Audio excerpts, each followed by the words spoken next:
지난 8월 11일 일어난 이 풍경 혹시 보신 적 있으신가요? 바로 요즘 논란 중인 머지포인트 운영사인 머지플러스 본사에서 일어난 일입니다. 전자포인트 선불 서비스 머지포인트는 최대 20%의 할인율과 6만 개가 넘는 다양한 제휴 가맹점을 이점으로 100만 명에 달하는 소비자를 확보한 플랫폼인데요. 최근 갑작스럽게 포인트 판매를 중단하고 사용처를 축소한다고 기습 공지를 올려 논란이 되었습니다. 운영업체는 해당 공지에서 금융당국으로부터 서비스가 전자금융업에 따른 선불전자 지급수단으로 볼 수 있다는 지적을 받아 서비스를 축소 운영한다며 간략한 이유를 밝혔죠. 이를 통해 머지포인트 운영업체가 전자금융업자로 등록하지 않고 2년간 운영해온 사실이 알려지면서 논란이 가중되었습니다. 이번 머지포인트 사태, 구체적인 문제점은 무엇인지, 그리고 앞으로의 전망은 어떻게 흘러갈지 오늘의 법인카드에서 알아보겠습니다.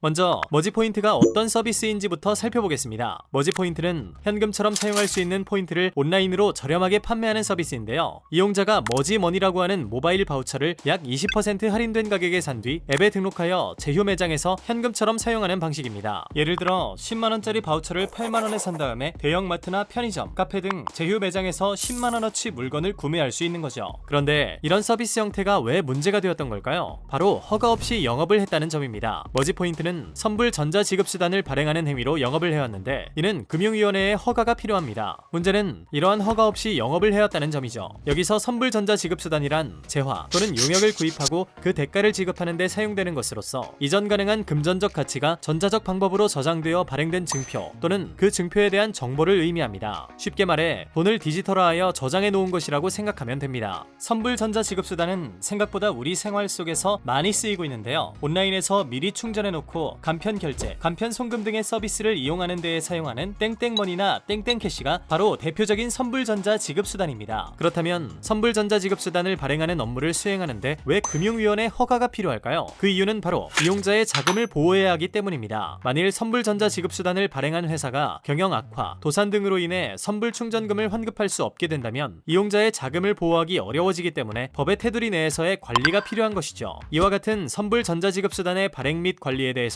전자금융거래법에서 구체적으로 규제하고 있는데요. 선불 전자지급수단의 발행 및 관리 업무를 행하고자 하는 자는 전자금융업자로서 금융위원회의 허가를 받도록 하고 있고, 상법상의 회사이거나 특별법에 따라 설립된 법인으로서 적어도 20억 원 이상의 자본금을 보유할 것을 요구하고 있습니다. 그 외에도 허가를 위해서는 여러가지 까다로운 요건을 갖추도록 하고 있는데요. 이용자의 보호가 가능하고 행하고자 하는 업무를 수행함에 있어서 충분한 전문 인력과 전산 설비 등 물적 시설을 갖추고 있을 것, 일정한 재무 건전성 기준을 충족할 것, 사업 계획이 타당하고 건전할 것, 주요 출자자가 충분한 출자 능력, 건전한 재무 상태 및 사회적 신용을 갖추고 있을 것 등이 그 예입니다. 만일 허가를 받지 않고 업무를 행하거나 허위 또는 부정한 방법으로 허가를 받은 경우 3년 이하의 징역 또는 2천만 원 이하의 벌금에 처하고 있습니다. 또한 이러한 법률을 보완하여 좀 더 촘촘한 규제를 하기 위해 금융감독원에서는 가이드라인을 마련했는데요. 선불 충전금을 보유 자산과 분리해 은행 등 외부 기관에 신탁하여 안전자산으로 관리하도록 하고 있고, 매 영업일마다 선불 충전금 총액과 신탁금 등 실제 운영 중인 자금 총액의 상호 일치 여부를 점검하도록 하고 있습니다. 이러한 규제에도 불구하고 머지포인트는 금융당국의 허가를 받지 않고 단지 상품권 발행업으로만 신고하여 2년간 영업을 해왔습니다. 전자금융거래법에서 정한 규제를 전혀 받지 않은 것이죠. 상품권 발행업에 대해서는 과거 상품권법이 폐지된 이후 현재 공정거래위원회의 표준약관이 존재하기는 하지만 소비자를 보호할 만한 규제가 상대적으로 부족한 상황입니다. 결국 이러한 상황 때문에 이번 머지포인트 사건의 피해가 더 커졌다고 할 수 있습니다. 한국소비자원에 따르면 8월 들어 머지포인트 관련 소비자 피해 상담 건수가 급격하게 증가하고 있다고 합니다. 8월 13일 229건이던 머지포인트 관련 소비자 상담 건수는 일주일 만인 19일에 992건으로 증가했는데요. 머지포인트 사태를 일찍 알게 된 소비자들에게 아직 머지포인트 사용 가능한 가게라고 알려져 피해를 본 가맹점주, 가족끼리 할인 혜택을 누리려고 많은 금액을 충전했다가 고스란히 날리게 된 이용자 등 가맹점과 일반 이용자 모두 피해를 보고 있는 상황이죠. 일각에서는 이번 사건을 계기로 전자금융거래법을 더욱 강화해야 한다는 목소리도 나오고 있습니다. 금융당국의 관리감독을 강화하여 규제의 사각지대를 없애고 이용자의 자금을 더욱 철저히 보호할 필요가 있다는 것입니다. 금융당국은 제도 개선을 논의 중이라고 합니다. 관건은 미등록 업체로부터 발생하는 금융사고를 막는 것입니다. 금융당국은 SNS상의 미등록 업체들에 대한 모니터링을 강화하고 미등록 영업을 지속하면 바로 경찰과 검찰에 고발할 계획이라고 밝혔는데요. 무허가 업체의 영업으로 인해 발생한 사각지대를 얼마나 효과적으로 메꿀 수 있을지는 소비자인 우리가 관심을 두고 꾸준히 지켜봐야 하겠습니다. 현재 머지포인트 소비자들은 아직 제대로 된 피해 구제를 받지 못하고 대기 중인데요. 앞으로 같은 피해가 발생하지 않으려면 선불전자 지급수단을 발행하는 업체를 전자금융업자로 등록시켜 엄격히 관리 감독해야 하고 전자금융거래법에 틈을 메꾸어 소비자를 두텁게 보호해야 할 것입니다. 머지포인트 사태가 조속하게 해결되길, 그리고 앞으로는 비슷한 피해가 발생하지 않기를 바랍니다. 지금까지 오늘의 법인카드였습니다.